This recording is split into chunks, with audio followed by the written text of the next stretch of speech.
Today I'm going to show you a real easy way to make roux, which is the thickening agent used in soups and sauces.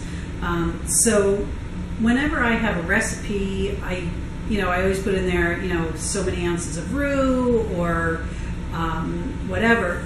Normally, like if you're making a cream soup, for example, they'll have you cook the vegetables with some butter or oil, and then they'll have you add flour and cook it a little bit. Then you add your liquid and all that, and so it's you're kind of making the roux before you know how much liquid you're going to be in there and how long you're going to cook it. So I mean, it's great for the recipe people because they already know, but if you want to just make soup without a recipe, this is one thing that you can do to really help the process along.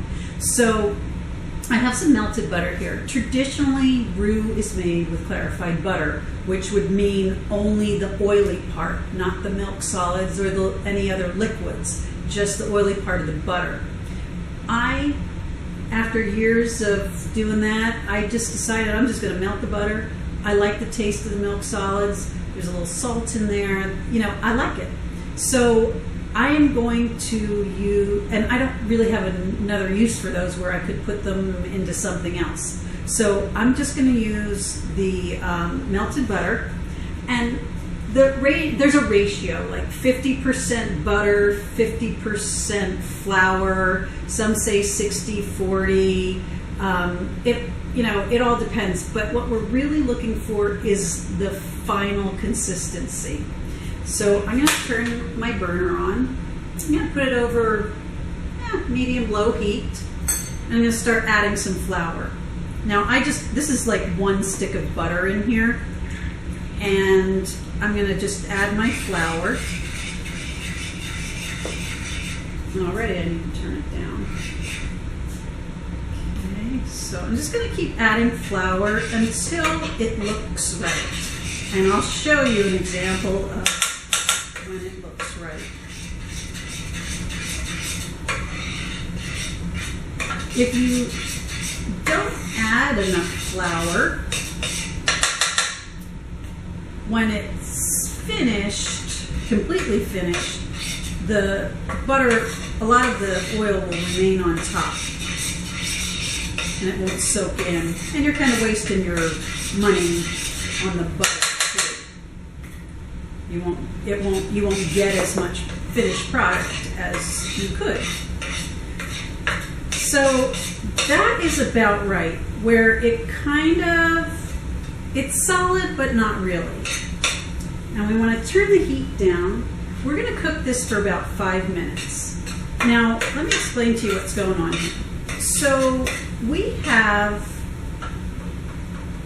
flour that has absorbed oil, the butter. So what happens if I had a pot of soup here and I wanted to thicken it? If I just grabbed flour and threw it in, it would be very lumpy.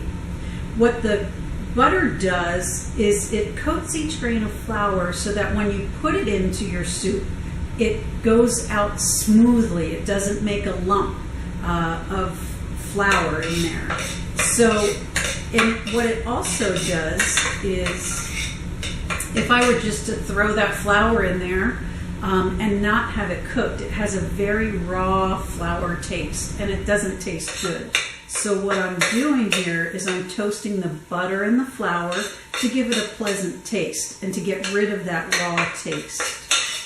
So I cook this for about 5 minutes. All right, so I've cooked my roux, and I actually have let it cool down a little bit, because I like to store it in plastic containers, simply because when this is all completely cooled, I store it in the refrigerator, and when it's completely cooled, I can pop it out of here real easy and then cut it up so that it's ready to use in my soups and sauces. So I'm just going to put this in here.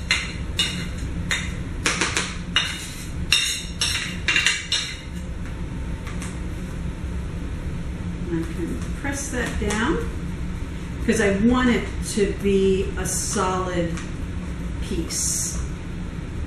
because it's so much easier to cut that way.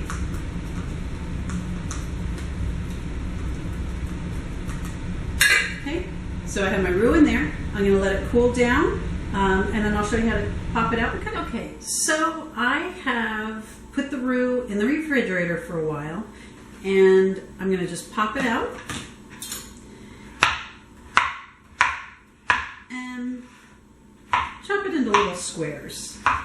Now, so if I'm making, say, cream soup, like cream of broccoli, what I'm going to do then, instead of adding the flour before I add the liquid, when I'm all finished making my soup, when it's, I can cook it, put the broccoli in, put the broth in, make sure everything's cooked, do what I need to do, and then at the very end, I'm going to add some roux, and just a couple drops at a time, wait till it melts down and starts to thicken, and then I have complete control over the consistency of my soup or sauce or whatever I'm making.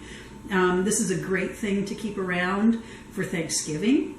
When you have your turkey, the juice from the turkey pan, you can, simmer it, reduce the flavor, then add your roux, and your gravy's done.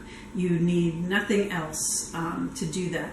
Now, some of you are familiar with using cornstarch to thicken things. The reason why we use roux, especially for soups or something, like especially when you work in a restaurant, you want the roux because the roux is very strong. It doesn't break down over time like something that would be thickened with cornstarch would break down. By break down, I mean like lose, you become watery again. So this, and another thing is, if you use cornstarch, your stuff is very clear and transparent almost, and shiny. So for apple pie filling, that's great. For cherry pie filling, that looks fantastic. For gravy, looks a little weird.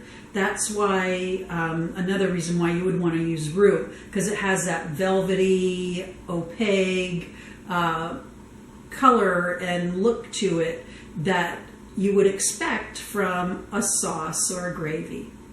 All right, thanks for watching.